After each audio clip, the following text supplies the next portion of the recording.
언제부터 강연을 어느 정도 들으셨어요? 한 10년쯤 된 것 같고요. 10살이 26년 동안 참 힘든 상황 속에서 위안을 참 많이 받았었어요. 강연을 듣지 않을 정도로 상황이 좋아졌다는 건 참 좋은 일인 것 같고요.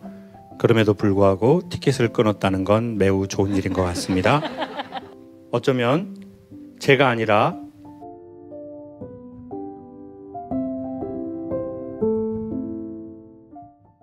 이제는 교수님의 강연 매일 듣지 않을 정도로 상황이 나아졌습니다. 그래도 교수님 얼굴 꼭 한번 뵙고 싶어서 왔습니다. 저의 강연을 듣지 않을 정도로 상황이 좋아졌다는 건 참 좋은 일인 것 같고요. 그럼에도 불구하고 티켓을 끊었다는 건 매우 좋은 일인 것 같습니다. 언제부터 강연을 어느 정도 들으셨어요? 한 10년쯤 된 것 같고요.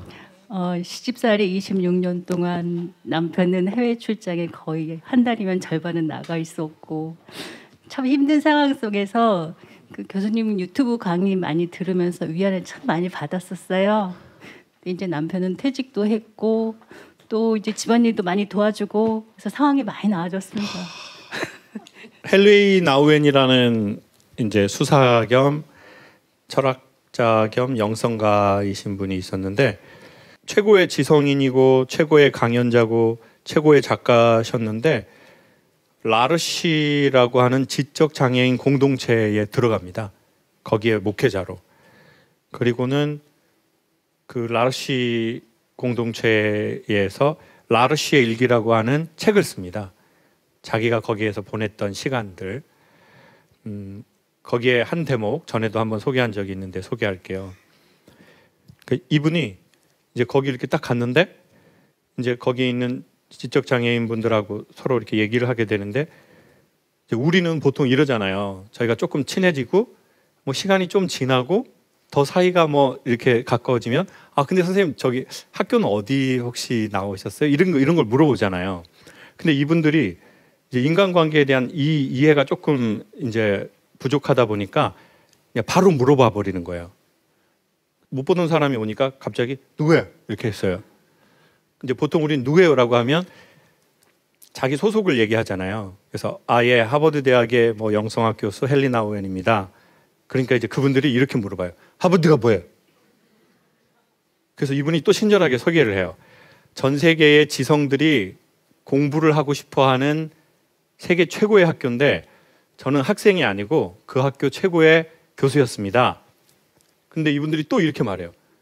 사람들이 왜 공부를 하고 싶어해요? 그러니까 자꾸 근원인 것을 물어보는 거예요. 하버드가 뭐냐? 사람들은 왜 공부를 하고 싶어 하냐? 그러니까 이분이 이게 설명하기가 되게 어려워지는 거예요. 근데 그날 자기의 일기에 이렇게 써요. 나의 오랜 영혼의 방황이 어쩌면 여기에서 마무리 지을 것 같다. 왜냐하면 이들은 신이 인간을 대하는 방식과 가장 유사한 방식으로 나를 대하고 있다. 오직 나의 이름 헨리로. 나로서 나를 대해주는 방식이 신이 인간을 대하는 방식과 되게 유사하대요. 왜냐하면 신은 이 사람의 출신 학교나 사회적인 지위나 그 모든 것으로 대하는 게 아니라 오직 그 사람의 이름으로 대한다 이거예요. 저는 그 얘기를 책으로 봤는데 되게 소름이 돋으면서 눈물이 났어요. 왜 그랬냐면 내가 인정을 받고 싶었던 게 강연을 하고 뭐 이런 인정이 아니라 나 자체로 그리고 그게 어린 시절에 가장 많이 영향을 주는 건 부모의 친밀도. 그게 나를 나로서 인정해주는 첫 행위거든요. 왜요? 나는 어디에서 왔어요? 부모에게서 왔잖아요. 근데 그 부모가 친밀해. 그게 곧 나를 아주 나로서 대해주는 되게 좋은 것이고 그리고 또 부모가 나를 그렇게 대해주고 엄마 나 어떻게 낳았어? 뭐라고 하면 좋겠어요? 아빠를 사랑해서 낳았다고 그렇게 슬픈 표정으로 말을 해야 되겠어요? 그때 애들은 성교육을 알고 싶은 게 아니라 나를 낳았을 때 부모의 감정을 알고 싶은 거거든요. 자기 자존, 살다가 이별도 하고 돈도 잃고 건강도 잃었을 때 인간이 확인하고 싶은 자기의 밑바닥. 엄마, 나 어떻게 낳았어? 엄마, 너 낳고 진짜 하늘 날아가는 줄 알았어. 엄마, 그때 진짜 기분이. 저도 엄마한테, 엄마, 나 어떻게 낳았어? 안 날라고 했어. 왜 낳았어? 가진지를 몰랐다. 그러니까 아, 나를 낳았을 때 부모가 그랬구나. 그리고 언젠가는 진짜 좋은 깨달음이 오면 나를 낳고 부모가 슬퍼했을지라도 그것은 그 상황이었고 나는 엄청난 확률과 말할 수 없는 기회로 세상에 나온 거구나. 심지어 내 부모가 이별을 했든 다투든 나를 낳은 것을 후회했든 그것은 부모의 그 시절의 그 상황이고 나는 나로서 참 소중하구나. 그래서 여러분, 아름답다라는 말이 한글이래요. 아름이 무슨 뜻이냐면 나래요. 그러면 아름답다는 뭐예요? 나답다. 그게 아름답다래요. 되게 멋있죠, 이 말. 인스타에서 봤어요. 제 강연을 듣고 상황이 조금 도움을 받으셨는데 그래도 꼭 저의 얼굴을 보고 싶었던 것은 어쩌면 제가 아니라 그 힘들었었던 선생님의 시절을 다시 애정 있게 바라보는 선생님의 마음일 거라고 생각합니다. 마이크는 지금 어머니한테 있으세요? 그러면 우리 아버님한테 마이크 한번 주시고, 아버님은 좀 특수한 상황에서 어머니가 그런 시간을 보내셨던 거는 좀 알고 계셨죠? 어떠세요? 반반이었죠, 뭐. 예? 반반. 반반. 그런데 그 시절을 또 아버님은 아버님 나름대로의 힘드신 시절이 있었을 테고 반드시. 그렇죠. 예, 그리고 또 그걸 또 아내분한테 다 얘기하지는 못하죠. 못하셨을 거고. 지금 이렇게 은퇴하시고 아버님은 어떠십니까? 백수 2년 차인데 네. 아직은 할만해요. 아, 재밌어요. 요즘엔 주로 어떤 걸로 시간을 함께 하세요? 먹고 자고 운동하고 저녁 때 또 친구들 만나서 지인들 만나서 술 한잔 하고. 예. 저도 365일 술 먹는 사람이거든요. 아, 어머니가 영상을 좀 더 보실 것 같다라는 느낌이 좀. 그래도 우리 어머니한테, 아내분한테 짧게 우리 요 카메라 보고 메시지 한번 해주시죠, 아버님. 애썼어. 나 지금 벌써 결혼 35주년 돼 가는데, 예. 35년 동안 또 26년 또 제가 장남이다 보니까는 어머니 모시고 시집살이 꼬박 했고, 그래서 무엇보다도 하여간 뭐 항상 미안하고 고맙고 앞으로 좀 아프지 말고 나 신경 쓰지 말고 본인 일 하고 싶은 거 하고 재밌게 살았으면 좋겠어. 나머지 생활. 이상입니다. 아버님, 그 사자로 시작하는 말이 있거든요. 네. 사줄게. 샤넬. 밥 사줄게. 대한민국의 아버지들이 30년, 40년 해야 할 일을 하고 싶지 않을 때에도 다 해주셨기 때문에 한국이 이만큼 성장했다고 생각합니다. 안녕하세요. 고등학교 1학년 학생입니다. 김창욱 교수님 덕분에 제 삶이 많은 변화가 있어서 감사함을 표현하려고 왔습니다. 원래 어머니와 같이 오기로 되어 있었는데 사정이 생겨서 저 혼자 왔습니다. 교수님 덕분에 제 삶의 많은 부분에서 긍정적인 변화를 이끌 수 있었습니다. 자세한 이야기는 제 사연을 뽑아드리면 하겠습니다. 그 다음 문구가 전 너무 눈물이 났습니다. 만수무강하시고, 왕한테 쓰는 표현 아닙니까? 만수무강하시고 항상 행복하십시오. 언제나 늘 감사합니다. 어디 계세요, 우리 고등학교 1학년 학생?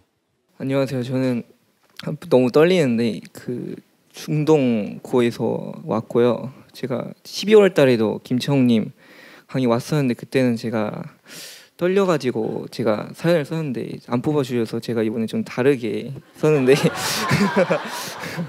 네, 뽑아주셔서 일단 너무 감사드리고요. 제가 사실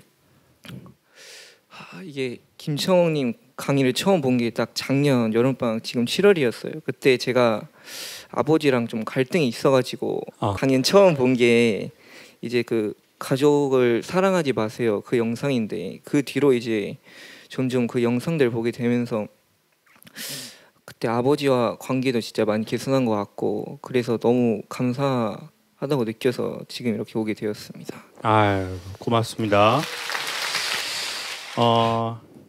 아버지는 대화가 많으세요? 부드럽고? 저희 아버지가 개인 사업을 하셔가지고 성격이 좀 불같은 경우는 가끔 있어서 이제 사업한다고 다 그러진 않거든요. 서로 그래도 대화는 되게 웃으면서 요즘 자주 하는 편이 김창옥 교수님 강의 본 뒤로 이제 아버님 좀 이게 권위적인 사람하고 좀 잘 지내는 법을 알게 되어서 또 이제 그 전에는 말만 하면 서로 이제 좀 안 좋게 말하고 이제 표정도 좀 많이 안 좋고 그랬었는데 그래도 이제 사춘기를 그렇게 잘 보낼 수 있게 되어서 너무 감사하다는 말씀 드리고 싶었어요. 예전에는 그런 생각을 전혀 안 했는데 이제 뭐 저만 그런 게 아니라 어떤 한 일을 20년, 30년 하다 보면 내가 만약에 여건이 된다면 이 일은 안 했으면 좋겠다 그런 날이 올 수도 있는 것 같아요. 직장 생활을 하든 사업을 하시든 근데 저는 강연을 되게 좋아하고 사랑했었고 되게 진심으로 했는데 저에게도 그런 날이 오더라고요. 그리고 또 이제 강연을 하다 보면 제가 강연을 하기에 자격이 안 되는 사람이라는 이제 그 여러 가지 생각을 항상 해요. 그런 와중에 우리 친구의 얘기를 듣게 돼서 여러 가지 생각을 하게 됩니다.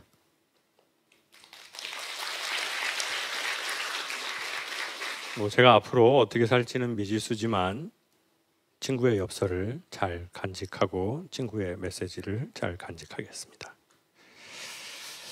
그리고 우리가 나이가 30년이 넘게 차이 나는데도 이런 이야기를 서로 할 수 있게 되어서 개인적으로 상당히 기쁘고 영광스럽게 생각합니다.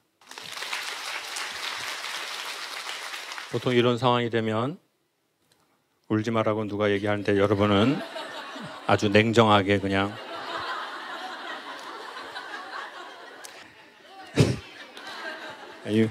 이미 다 끝났어요. 눈치도 없으시다 진짜. 방글라데시에서 6년, 인도에서 3년, 지금은 밀라노에 산 지 2년이 되었습니다. 몇 년 전 남편이 공황장애를 심하게 겪었습니다. 코로나 시기에 공황장애까지 겹쳐서 힘든 시간을 보냈습니다. 그때 강사님의 강연이 큰 힘이 되었다고 합니다. 지금은 많이 회복되었고 삶을 좀 더 큰 시야로 볼 수 있게 되었습니다. 이제 아이들도 강사님의 강연을 함께 듣고 있어요. 감사합니다. 혼자 밀라노에서 밥해 먹는 남편에게 위로의 말을 전합니다. 패션의 도시 밀라노. 어디 계세요? 안녕하세요. 해외 생활한 지 11년 차이고 지금은 밀라노에서 살고 있습니다. 네. 밀라노 어디에 사세요? 이탈리아 밀라노에서 살고 있어요. 네, 그렇죠. 일본 밀라노는 아니겠죠. 근데 어떻게 이렇게 많이 돌아다니시게 됐어요? 어떤 일 때문에 그러신 거죠? 처음에는 남편이 해외에서 살고 싶어 했었어요. 그래서 저는 생각이 없었는데 남편 따라서 해외 생활을 시작을 했고요. 거기가 방글라데시였는데요. 거기에 있다가 인도로 발령이 나서 인도에서 3년을 살았고요. 그때 공황장애가 너무 심각하게 왔어요, 남편이. 그 이유는 나중에 아셨어요? 이렇게 인도에서 공황장애. 이유는 알 것 같아요. 그 회사 일과 스트레스와 또 방글라데시, 인도에서 일하는 게 쉽지가 않거든요. 그런 압박이 너무 심했었던 것 같아요. 그래서 공황 발작도 좀 있었고 그거를 지켜보는 아내 입장도 너무 힘들었었고요. 그래서 이제 그때 코로나도 되게 심하게 왔었거든요.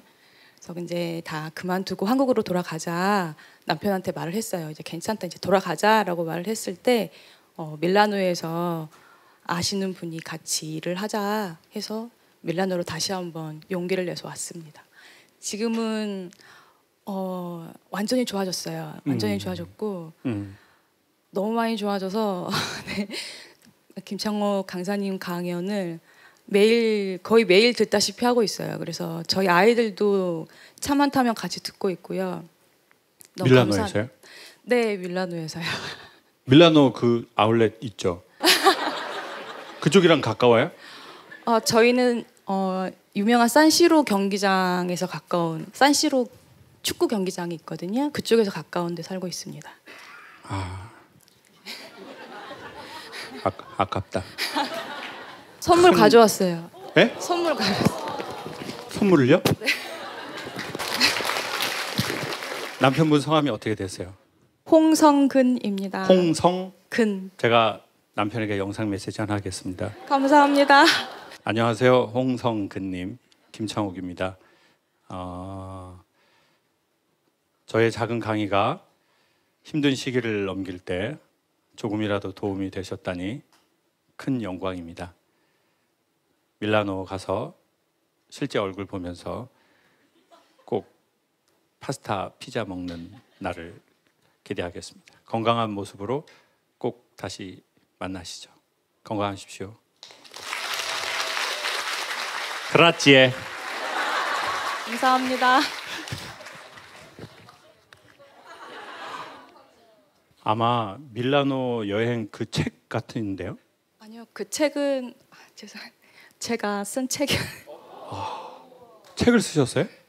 제가 해외 생활하면서 힘들었을 때, 인도에서 힘들었을 때 네, 글을 쓰기 시작을 해서요. 지금은 작가가 됐고 사람들을 가르치고 있습니다.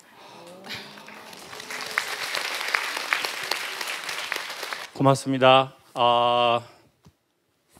사실 저는 초등학교 때부터 학교에 적응을 잘 못하고 중학교 가서는 고등학교 가서는 친구들한테 돈 뺏기고 공부도 못하고 엄마 아빠는 항상 다투시고 그렇게 살았습니다. 쭈구리처럼 까불기만 하고 여자애들 고무줄 끊고 지금 생각하면 정말 나쁜 애였던 것 같아요. 예쁜 애들 고무줄만 끊었습니다. 정말 반성합니다. 그렇게 계속 살았던 것 같아요. 그러면서 제 머리에 되게 많이 남은 생각은 난 왜 적응을 잘 못할까? 나는 왜 남들 하는 거 그만큼도 못할까? 나는 왜 대학도 제대로 못 가고 항상 나는 사회의 잉여 인간인가? 그런 생각을 꽤나 오래 하고 자란 것 같아요. 근데 어느 날 저의 그런 쭈구리 같은 시간들에 대한 건강한 마음의 이해가 또 우리가 그러한 시간을 보내고 있는 사람들에게 조금이라도 도움이 될 수 있다니 큰 영광으로 생각합니다. 마지막으로 소개해드리고 싶은 것은 힘든 사람이 아니라 힘든 시기를 지나고 있는 사람으로 생각했으면 좋겠습니다. 우리는 내가 장애가 있으면 장애인이라고 외부에서도 말하고 나도 그렇게 생각할 수 있고 내가 이혼을 했으면 이혼녀라는 말을 하고 그건 이혼녀가 아니고 그건 이혼이 그 사람을 먹어버린 단어잖아요. 내가 인생의 시기에 이혼을 경험한 것이고 내가 인생의 시기에 왕따를 경험한 것이고 내가 인생의 시기에 공부를 안 했건 못했건 그 시기를 경험한 것인데 우리는 그 사건이 우리를 자꾸 먹게 내버려 둔다는 겁니다. 내 나이가 나를 먹게 내버려 두고. 이건 인식에 대한 문제인데요. 우리의 상처가, 우리의 아픔이 부디 우리를 먹지 않았으면 좋겠습니다.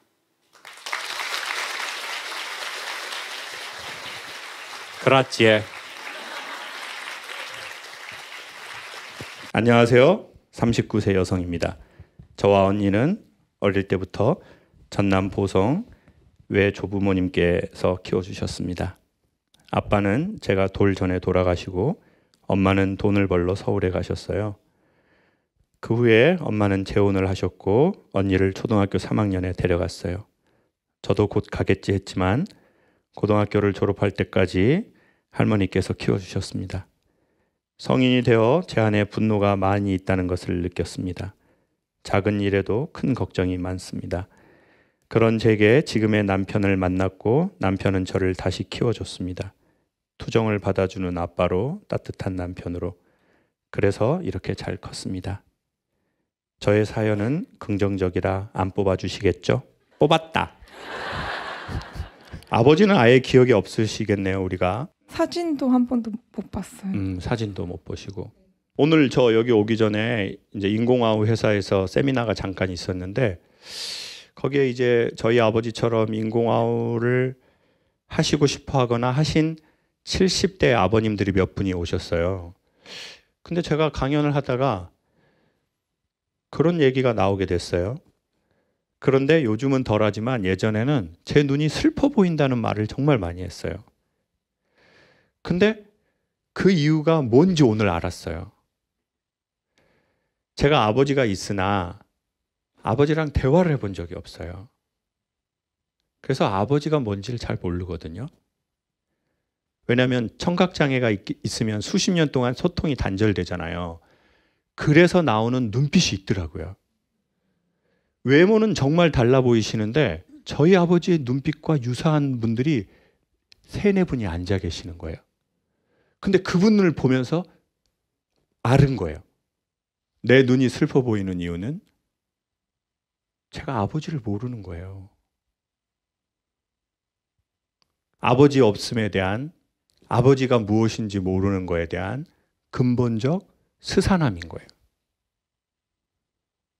이 얘기를 하는데 눈물이 막 나더라고요.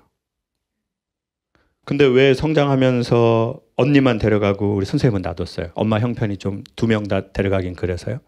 네, 그리고 재혼해서도 네. 잘 되지 않으셨어요. 엄마가 너무 어리셨고 당시에는 제가 그런 엄마가 이해가 안 되고 너무 화가 났었는데, 그리고 엄마가 100% 이해되진 않지만 100% 거부도 안 되는 그런 좀 더 이해가 되는 네, 그러면서 그럴 수 있다는 생각도 들고 하더라고요. 맞아요. 어떻게 보면 해방과 자유는 이해에서 오는 것 같아요. 내가 엄마에 대한 섭섭함이나 아빠에 대한 섭섭함이나 미움이나 원노나 분노, 화 막 이런 게 있을 수 있잖아요, 우리가. 근데 그게 조금 이해가 되면서 100%는 아니지만 내가 숨 쉴 만한 구멍은 마련되는 느낌. 어떤 분이 저한테 아버지 어떻게 용서했냐고 물어보던데 저는 용서라는 단어가 좀 적절하지 않다고 생각하고, 내가 아버지가 나를 낳은 나이보다 더 나이가 먹어가면서 나와 비슷한 나이 또래 그 남자, 나보다 상황이 훨씬 안 좋은 그 남자에 대한 객관적 생각이 들면서 그냥 그 남자에 대한 이해도가 조금 생긴 거지, 무슨 뭐 내가 감히 아버지를 용서한다 뭐 그런 거는 좀 말이 안 맞는 것 같더라고요. 근데 그러한 삶에 남편이 오셨네요. 네. 남편은 연애로 만나셨어요? 네, 같은 회사, 같은 교회 오빠였어요. 교회 오빠. 또 교회 오빠 성가대 하자고 하면서 또 손잡고 또 이렇게 했군요. 결혼한 지는 얼마 되셨어요? 13년 됐어요. 13년 됐는데 남편은 꾸준히 잘해주는 거죠? 저희가 6년의 난임 기간이 있었거든요. 6년 동안 저를 되게 키워줬고 남편은 좀 더 단단하게 되는 시기였고, 아이가 태어나서부터는 아이에게 이제 많이 해주고 저는 그 동안 이제 양육하고 하면서 여전히 좋은 엄마는 아니지만 그래도 잘 크고 있다. 그리고 남편이 너무 잘 키웠다. 그래서 엊그제 아이의 생일이었는데 이렇게 8살까지 돼서 너무 잘 키웠으니까 당신 하고 싶은 거 김창훈 교수님 좋아하니까 한번 다녀오라고 해서 지금 아이랑 놀아주고 저는 혼자 보내서 왔어요. 남편분은 진짜 같은 남자가 봐도 그게 쉽지 않은 남자입니다. 보통 아내가 나 김창욱 강사님 좋아 그러면 그 새끼가 지가 말한 대로 사냐? 이중인격자야 그런 새끼들은. 그냥 유튜브로만 말하는 새끼들. 이렇게 하는 경우가 98%인데 당신이 좋아하는 거기 콘서트 갔다 와라. 네. 애들은 내가 네. 좀 보겠다. 네. 아버지와 어머니를 우리 삶에 일찍 비워줬기 때문에 그 무언가가 남편을 주신 것 같네요. 네, 맞아요. 남편 부를 때 뭐라고 부르세요? 이름을 부르고 싶더라고요. 이제 좀 나이가 먹으니까. 지금 딱 좋을 때요. 더 먹으면 야라고 한다든지 어이라고 하는 어이! 남편에게 영상 메시지 한번 합시다. 아니 씨, 상처받은 나를 키우느라 너무 고생 많았어요. 앞으로도 그 분노가 가끔씩 나올 때 네, 당신의 사랑을 생각하고 또 한 번 더 다독여주는 당신이 돼줬으면 좋겠어요. 나도 잘할게. 사랑해. 아니 사줘요. 샤넬. 나의 상처가 회복되도록. 나의 상처가 회복되도록. 얼굴이 회복됐네요 지금. 박수 한번 주세요. 남편이 몇 주 전부터 김창욱 교수님 유튜브를 보면서 웃다가 울다 매일 그럽니다. 그런데 저는 걱정이 3, 4년 전 죽고 싶을 만큼 힘들 때 제가 교수님 유튜브를 보면서 했던 행동이라 겁이 나서 무슨 일이 있냐, 힘든 일 있냐고 궁금하다고 그러는데도 묻지를 못하고 강연을 예약해서 왔습니다. 웃다 울어요? 네. 이렇게 핸드폰 보다가? 무슨 일이 있나? 걱정이 너무 되는데. 근데 극단적인 선택을 하는 사람들은 절대 강연을 보고 울거나 웃지 않습니다. 강의를 본다는 건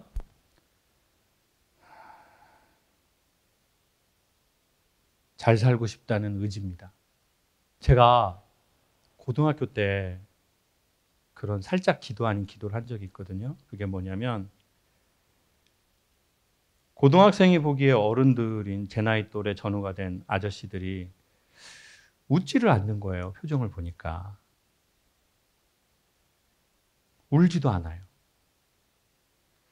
그래서 내가 나이가 먹으면 적당한 시기에 좀 이렇게 웃고 적당한 시기가 되면 울게 해달라고 기도를 한 적이 있는 것 같아요. 남편은 그 어려운 기도를 지금 이루신 거예요.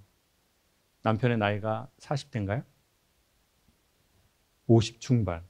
그리고 웃는 것보다 더 어려운 게 50 중반 남자가 우는 거예요. 그건 정말 어려운 거예요. 제가 보기에 남자는 울어서 죽는 게 아니라 울지 못해서 죽는 거거든요. 운다는 건 이제 암 낫는다는 거예요. 그러니까 마음에 걱정하지 마시고 선생님도 웃고 울어서 지금 살았잖아요. 그전보다 좋아졌잖아요. 우리는. 남편이 좋아지려고 하는 거예요. 누군가 그랬어요. 마음에 이 눈물이라는 건 마음에 슬프고 힘든 수증기가 따뜻한 햇빛을 만나면 물이 되어 내리는 것이라고 어느 시인이 말했어요. 시인 김창옥.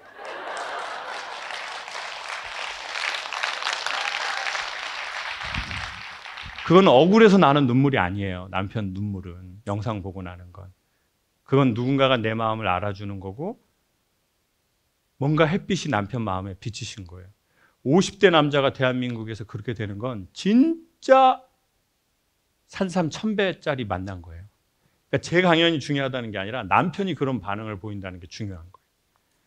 그러니 뭐 좀 이렇게 남편이 뭐 영상 보고 그럴 때는 남편 공간 딱 이렇게 주시고 그리고 안 본 척 해주시고, 못 본 척 해주시고, 모르는 데서 기도해 주시고, 잘 지나갈 겁니다. 남편한테 영상 메시지 한번 하시겠습니까? 여보, 그냥 당신 하고 싶은 거 다 했으면 좋겠어. 우리는 따라줄게.